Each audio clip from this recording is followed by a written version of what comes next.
हमारी 2 शादियां हुई, यहाँ से आपको पता चलेगा। तो इनके फादर ने एक शर्त रखी, अगर आप सब्सक्राइबर अनहाइड कर रहे हैं, आप लोग को भी पता रहे कि कितने सब्सक्राइबर हम लोग हो चुके हैं, कोई क्या पता दया करके सब्सक्राइब ही कर दे।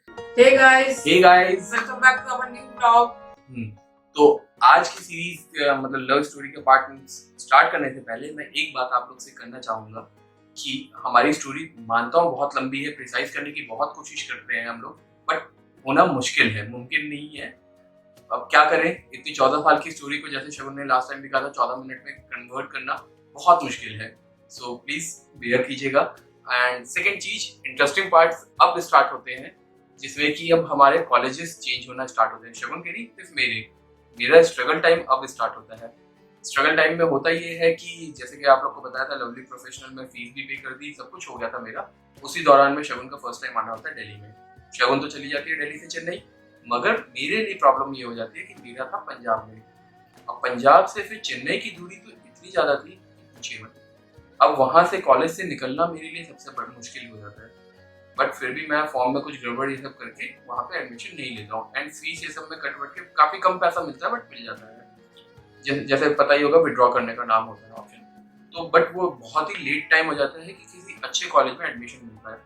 तब मेरा एक फ्रेंड है, बहुत ही बेस्ट फ्रेंड है, संजू। उसकी मासी ने रिकमेंड किया कि बैंगलोर में एक MVJ कॉलेज है व्हाइटफील्ड में, वहाँ पे एडमिशन ले लो, you will get an admission over there. और चेन्नई से बैंगलोर की दूरी आई थिंक 6 घंटे या 7 घंटे की होती थी बस से, एंड ट्रेन से आई थिंक 3-4 घंटे की होती थी। तो मैं यही चीज डिसाइड किया, डैड के साथ गया और एडमिशन ले लिया वहाँ पे। वहाँ एडमिशन लेने से एक फायदा तो ये हुआ, सबसे बड़ा फायदा, कि इसके करीब आ गया था ऐसा मुझे फील होने लग गया था। तो बस क्लासेस स्टार्ट की, 2-3 दिन क्लास गया। चौथे दिन ही वहाँ पे 2 दोस्त बने बहुत अच्छे, मुदस्सिर, अभिनव करके। चौथे दिन ही उन लोग को बिना बताए हुए मॉर्निंग में क्लास करते ही दोपहर में निकला, मैजेस्टिक बस स्टैंड गया, लोगों से पूछते हुए कि कहाँ से बस मिलती है चेन्नई की। वहाँ मैजेस्टिक गया, मैजेस्टिक से सीधे बस पकड़ी, और अगले दिन, इवन दो मैंने शगुन को भी नहीं बताया क्योंकि वो टाइम था सितंबर का जब इनका बर्थडे आता है। बर्थडे से एक चीज याद है स्टोरी रोकते हुए, अगर आप लोग थोड़ा सा भी हमारी स्टोरी को एंजॉय कर रहे हो, और एक ट्रू स्टोरी है, अगर एंजॉय कर रहे हो तो प्लीज सब्सक्राइब कीजिएगा। मैं चाहता हूँ शगुन को हम सबके तरफ से एक कम से कम 1000 सब्सक्राइबर का भी वो दे गिफ्ट। और सेकंड चीज, हम लोग सब्सक्राइबर अनहाइड कर रहे हैं, आप लोग को भी पता रहे कि कितने सब्सक्राइबर हम लोग हो चुके हैं, कितनी फैमिली हमारी बढ़ चुकी है। कोई क्या पता दया करके सब्सक्राइब ही कर दे। दया करते हो? दया ही करेंगे और क्या। तो चलिए फिर आते हैं वापस यहीं। तो मैजेस्टिक से बस पकड़ के मैं पहुंच गया चेन्नई। चेन्नई पहुंच के, इनको पता नहीं था ये कॉलेज जा चुकी थी। ये रहती थी भैया के, मतलब जैसे डबल स्टोरी बिल्डिंग होती है, तो ये ऊपर वाले में ये लोग रहते थे, नीचे वाले में भैया लोग रहते थे। मैं नीचे आके छूट गया अलमारी में, ये लोग आए और कॉलेज से वापस, एंड दैट वाज 6 सितंबर, और 7 को इनका बर्थडे था। तो सबसे टाइटल जो हम लोगों ने रखा है ना कि हमारी 2 शादियां हुई, यहाँ से आपको पता चलेगा। ये मेरे पेरेंट्स को भी नहीं पता है ना इनके पेरेंट्स को पता है। ये आई थिंक उन लोग के लिए भी शॉक होगा, इनकी सिस्टर के लिए सबसे बड़ा शॉक होगा क्योंकि वो भी हमारा ब्लॉग देखती है। तो चलिए, फिर भी सॉरी इस चीज़ के लिए, बट कोई बात नहीं। अब तो वो हमारे यहाँ पे कहा जाता है कि शादी हो गई, अब क्या कर सकते हो। तो तो हुआ यही कि मैं पहुंचा चेन्नई में इनको पता नहीं था, और शाम में मैंने सब कुछ अरेंज किया इनकी मतलब बर्थडे के लिए, शादी नहीं कर रहा था, बर्थडे के लिए सब कुछ अरेंज करने के बाद में हुआ कि ये आई शाम में। मैं अलमारी के अंदर में छुपा हुआ था, इनको पता नहीं था कि मैं आया हुआ हूँ। भैया ने बोला कि तुम्हारे लिए कुछ स्पेशल गिफ्ट आया है, तुम जाओ अलमारी में से निकाल लो। ये आई, इनने नॉर्मली सोचा होगा कि क्या होगा गिफ्ट, कुछ भी गिफ्ट हो सकता है। ये आई, जैसे ही खोली और ऊपर से मैप पूछ दिया नीचे गिर गई और वो DDLJ टाइप में होता नहीं है कि वो बिल्कुल ही ऊपर गिरने वाला सीन, तो वैसा ही सीन हुआ था।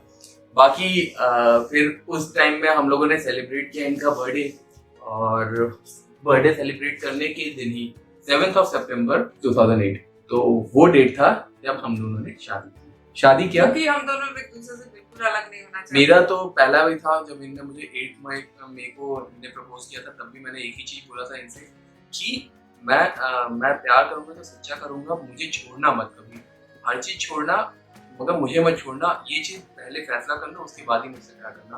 तो जो भी था फिल्मी डायलॉग मार के हुआ। तो उस दिन हम लोगों ने शादी की। शादी क्या थी, बच्चे तो थे ही, ये थी 16 साल की, मैं 17 साल का, इतना तो दिमाग था नहीं। तो हम लोगों ने वो सिंदूर या रूम तो होता ही है, वहां से उठा के लाया मैं, और मैंने इनकी मांग में सिंदूर डाला। तो वी वर लाइक कि वो अब तो शादी हो गई, अब तो हम हो गए एक, अब हमें कोई अलग नहीं कर सकता। तो बाकी वो बचकानी हरकतें आज भी याद आती है तो बहुत मजा आता है। और तब ये जीन्स वीन्स भी नहीं पहनती थी तब तो, क्योंकि मेरे कॉलेज में अलाउड नहीं था, अलाउड ही नहीं था। साउथ के कॉलेज में नहीं होता है। नहीं अब होने लग गया, ऐसा नहीं है, तब भी होने लग गया था। नहीं, अभी मेरे कॉलेज में अभी तक नहीं है। विनायका में नहीं है, साउथ में, चेन्नई में कोई अलाउ करता नहीं। हाँ, आना जाना मेरा रेगुलर चलने लग गया। अब इसकी वजह से क्या हुआ कि मुझे मेरे बैंगलोर के कॉलेज से निकाल दिया गया, रेस्ट्रिकेट कर दिया गया उन लोगों ने। शॉर्टेज हो गई थी। इवन दो 20% भी अटेंडेंस नहीं हुई, मगर फर्स्ट सेमेस्टर में अपने कॉलेज का टॉपर तो नहीं कहूंगा, बट हाँ सेकंड पोजीशन आई थी मेरी। मैंने पढ़ाया था, सारे सब्जेक्ट्स मैंने पढ़ाए थे। मैं पढ़ने में बहुत वीक हूँ, अभी तक हूँ। क्या करूँ, मैथ्स अच्छी है बस, और इंग्लिश थोड़ी बहुत ठीक है, अदरवाइज बाकी फिजिक्स केमिस्ट्री पता नहीं क्यों बनाई है। तो जो भी पढ़ाया था इनने पढ़ाया था, तो इनकी पढ़ाने की वजह से ही दूसरे कॉलेज का ही सीन बना मेरा। देखिए कहानी लिंक बाय लिंक जुड़ी हुई है। आप लोग कहते हैं ना कि प्रिसाइज कर दो, अगर मैं प्रिसाइज कर दूं कि हाँ बैंगलोर के कॉलेज छोड़ के हम लोग दिल्ली आ गए, दिल्ली के कॉलेज छोड़ के भोपाल गए, तो कुछ समझ भी नहीं आएगा आपको भी। अब इधर से लिंक ऐसा बना कि ये मुझे पढ़ाती थी, तो मैंने अपने घर वालों को कन्विंस किया कि माँ डैडी मेरी पढ़ाई में यहाँ पे तो चलो यहाँ से कॉलेज से निकल गए हैं, मगर मेरा चेन्नई में एडमिशन करवा दो, वहाँ पे मैं पढ़ लूंगा अच्छे से, वहाँ पे पढ़ाने के लिए भी है। माँ डैडी को पता ही था शगुन ये सब के बारे में, तो उन लोगों ने कहा चलो ठीक है वहाँ करवा देते हैं। अब उन लोगों ने मुझे बैंगलोर से निकाल के चेन्नई में शिफ्ट किया। चेन्नई में मैं गया, बैंगलोर में मैं मेरे ख्याल से 1 साल बिताया था मैंने, 1 साल पूरा किया था, सेकंड ईयर में जाने वाला था, तब तक अटेंडेंस शॉर्टेज की वजह से निकल गए, तो मतलब फाइनल पेपर नहीं दिया था फर्स्ट ईयर का। अब वहाँ से निकल के चेन्नई में एडमिशन लेने गए, काफ़ी टाइम बर्बाद किया वहाँ पे भी, लगभग 1 साल बर्बाद किया मैंने, क्योंकि एडमिशन मिल नहीं रहा था, 12th ये सब के लफड़े में। तो और वहाँ पे जो कॉलेज में एडमिशन मिल रहा था वो कॉलेज में कुछ ज़्यादा ही हाई फाई निकलने लग गया, जो एक लौता कॉलेज बचा था। तो बाकी MGR ये सब जो थे वो काफ़ी आउटर स्कर्ट में पढ़ रहे थे, काफ़ी दूर पढ़ रहे थे, और ये इनका कॉलेज था काफ़ी इधर, तो मैं इन लोग से दूर नहीं जाना चाहता, मैं चाहता था कि इनके रास्ते में ही कहीं पढ़े कॉलेज, और इनका जूनियर बनना नहीं चाहता था इनके कॉलेज में ज्वाइन करके। तो बस वहाँ पे एडमिशन लेने के सिलसिले में पढ़ा रहा 1 साल, जब वहाँ पे निकल गया एडमिशन नहीं हो पाया लास्टली, तो वहाँ से छोड़ के फिर मैं आया दिल्ली, अपने दिल पे पत्थर रखते हुए कि चलो अब दिल्ली में एडमिशन लेके पढ़ेंगे। तब तक मेरा फ्रेंड जो संजू था, मुदस्सिर था, ये सबने कॉलेज छोड़ दिया, बैंगलोर का कॉलेज उनने भी छोड़ा, संजू भी बैंगलोर पढ़ता था उसने भी छोड़ा, तो सबके सब आ गए दिल्ली में एडमिशन में अभिनव निकल गया सबसे आगे, वो तो ले लिया उसने एडमिशन, वो पढ़ने लग गया। मुदस्सिर, मैं और संजू, हम 3 बचे। संजू ने भी कहीं पे एडमिशन लिया, बाकी मैं बच गया, फिर मैं भी गया एडमिशन लेने के लिए, बट मेरा भी एडमिशन नहीं हुआ। फिर मैं पढ़ गया अलग चक्कर में, इवेंट मैनेजमेंट के। इवेंट मैनेजमेंट में क्या था कि काम वाम करते करते और पैसा थोड़ा बहुत कमाने लग गया, तो पढ़ाई से मन हट गया और मेरा मन चला गया कि BCA ये सब टाइप से कुछ करके और इवेंट मैनेजमेंट में ही अपने आप को आगे बढ़ाते जाऊँ। अब उस टाइम पे ये हुआ, प्यार तो था ही, बातें होती थी हमारी, हर दिन होती थी, मगर धीरे धीरे इनके घर से प्रेशर आने लग गया, क्योंकि ये पहुंच गई थी 3rd ईयर में। अब इनके घर से प्रेशर आने लग गया कि इनकी शादी करवाने का, और तब ये जाने लगी बैंगलोर। मैंने आज तक एक लड़की भी नहीं देखी अपनी शादी के लिए, मतलब मैडम ने पता नहीं कितने लड़के देख लिए शादी के लिए, और ये शादी के लिए मना करने का इनका अंदाज क्या होता था, लड़के वाले इनसे पूछते थे कि आपको खाना बनाना आता है कि नहीं। मेरा जवाब मैं एक्सपर्ट हूँ, आप अपना बताइए, आपको आता है? ये उनसे उल्टा पूछती थी कि आपको आता है कि नहीं, तो कई लोग तो ऑफेंडेड फील कर जाते थे, क्योंकि बिहार के होते थे तो वो लोग ऑफेंड फील कर जाते थे, तो वो लोग बोलती है तो सही नहीं है हमारे लिए। एक आंटी जी आई थिंक देख रही होंगी तो सॉरी आपको, बट उनसे मतलब उनने इनको बोला कि मेरा बेटा US में रहता है and he is earning $2,000 or $3,000 per month, so do you know how much it is? तो she said कि yes I know, आपको पता है क्या, in front of her father। तो at that moment इनके फादर भी रियलाइज कर चुके थे कि कुछ ना कुछ गड़बड़ है, एंड लास्टली ये जब घर पहुंची, क्योंकि इनको तो फिर बैंगलोर में ही इनको लड़के ऐसे दिखाने लग गए, मैं दिल्ली में था, ये बैंगलोर में और चेन्नई में, यही इतना डिफरेंस हम दोनों के बीच में होने लग गया कि कभी कभार हम लोग के बीच में मिसअंडरस्टैंडिंग भी क्रिएट करने लग गए लोग। कई बार ऐसा होने लग गया कि कोई मुझे फोन करके ये बोलता था कि लोग शुभम तुम्हारी वर्षा का चक्कर चल रहा है और समथिंग लाइक दैट, एंड उस टाइम हम इतने बच्चे हुआ करते थे कि हम लोगों को समझ नहीं आता था कि हम लोग करें क्या। तो वही बताया था आप लोग को मैंने पहले भी कि हम दोनों की लड़ाई कभी हम दोनों की वजह से नहीं हुई, हम दोनों ने आपस में कभी लड़ाई नहीं की, कोई थर्ड पर्सन ही रीजन बनता था हम दोनों के बीच की लड़ाई का। तो हम दोनों के बीच में उन सब चीज़ों की वजह से कई बार लड़ाइयाँ होने लगी। उस लड़ाइयों की वजह से क्या हुआ कि मैं बहुत जल्दी फ्रस्ट्रेट हो जाता था। पहले भी हो जाता था, अभी भी हो जाता हूँ, बट अब मैं शांत रहना सीख गया हूँ जब से ज़िंदगी में परमानेंट हुई है। तो शादी वाले दिन से, शादी वाली कहानी जब आप लोग को सुनाऊंगा ना, रो पड़ेंगे आपकी, बट फिर भी ठीक है, अभी अभी वापस आते हैं। तो जब इनका ये सीन चलने लग गया कि काफ़ी ज़्यादा फ्रस्ट्रेशन में जाने लग गई, डिप्रेशन इनको खाने लग गया था कि शादी के लिए पापा वापा प्रेशराइज कर रहे हैं। इवन दो कि ऐसा हो गया कि एक बार घर गई, इनके लैपटॉप में इनके भाई ने मेरी फोटो देख ली।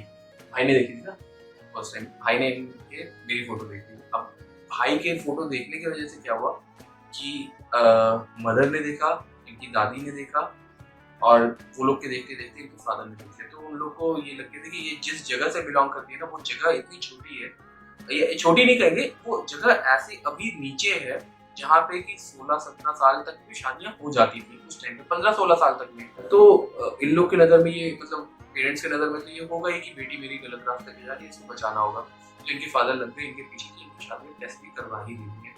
इनको घर वर ले गए, इनका कनेक्शंस काटना शुरू कर दिए। तब से स्टार्ट होने लग गया, स्ट्रीम आने लग गया, और मैं कुछ कर नहीं रहा था, मैं इवेंट मैनेजमेंट ये सब नहीं लगा हुआ था। तब कहीं जाके फील हुआ कि कुछ मुझे करना चाहिए। सो एट दैट मोमेंट मेरे फादर और इनके फादर में फिर कुछ बात होना स्टार्ट हुआ कि अगर शादी करनी है तो इनके फादर ने एक शर्त रखी, अगर आपके बेटे को मेरी बेटी से शादी करनी है तो उसको इंजीनियर होना होगा। तो इंजीनियर बनने के लिए फिर मुझे एडमिशन लेना पड़ा।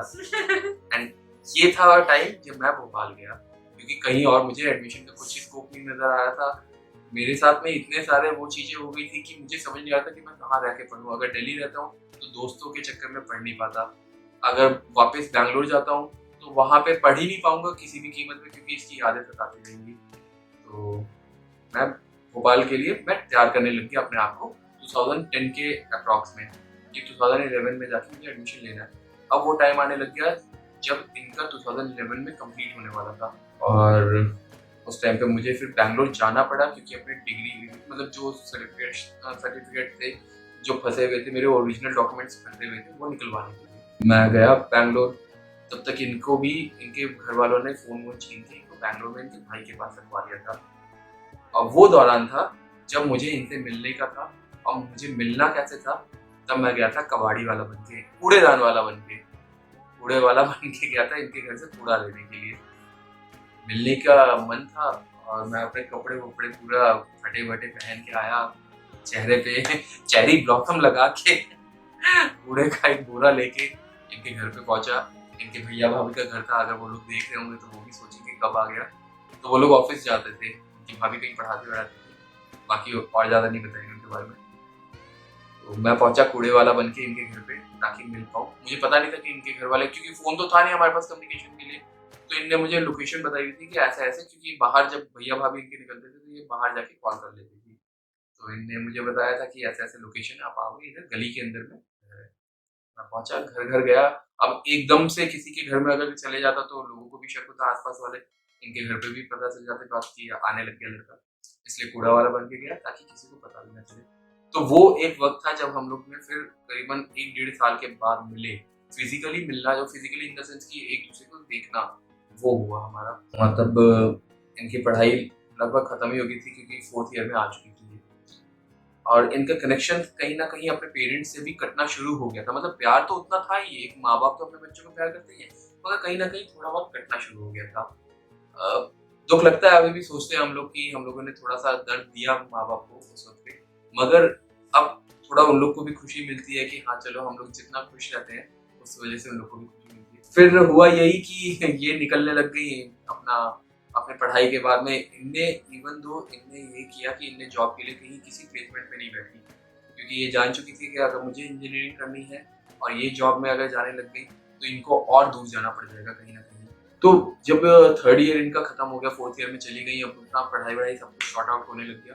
4th ईयर में इंटर्नशिप, ये सबका कोई सीन नहीं बैठा, इनका गेट वेट की कोई तैयारी नहीं बैठी, और मैं अपना इवेंट मैनेजमेंट और कॉलेज में एडमिशन ये सब के चक्कर में पढ़ा ही हुआ था। तब तक इनका जाना हो गया वापस घर, क्योंकि इंटर्नशिप ये सब इनने किया नहीं, तो इनको जाना पड़ गया घर। घर जाने की वजह से हुआ यही कि इनके घर वालों ने सारे कनेक्शन काट दिए। मेरे कॉन्वोकेशन में 2 महीने का टाइम था। मैंने सोचा कि एक बार घर से होकर आ जाती हूँ। मैं पीजी में रहती थी चेन्नई में, कि जब तक कॉन्वोकेशन डिग्री वगैरह नहीं ले लूँगी घर नहीं जाऊँगी। लेकिन बीच में काफ़ी लंबी छुट्टियाँ पड़ रही थी, तो मुझे पीजी में अकेले रहना भी नहीं था। घर आने का और पीजी से इनको निकालने का भी तरीका क्या था, मैं था दिल्ली में, दिल्ली से फ्लाइट करके गया बैंगलोर, नहीं चेन्नई, और चेन्नई इनके पीजी में जाके इनको निकाला, और वहां से मैं भैया भैया के दोस्त और ये हम चारों निकले रात में इनका सामान ये सब लेके बैंगलोर, क्योंकि इनके फादर ने इनको घर बुलाया था अपने, मतलब बिहार में। तो वहां पे मैं दिल्ली से गया चेन्नई, बैंगलोर से ट्रेन थी मेरी, क्योंकि बैंगलोर से मुझे चेन्नई लेकर जाता घर। संघमित्रा, हाँ संघमित्रा। तो बैंगलोर चेन्नई से बैंगलोर बाय बस हम लोग लेके आए। वो टाइम ऐसा था कि आनंद वो फानंद टाइम में हम ऐसा लोग था लेके कि कुछ तैयारी करके भी नहीं गए।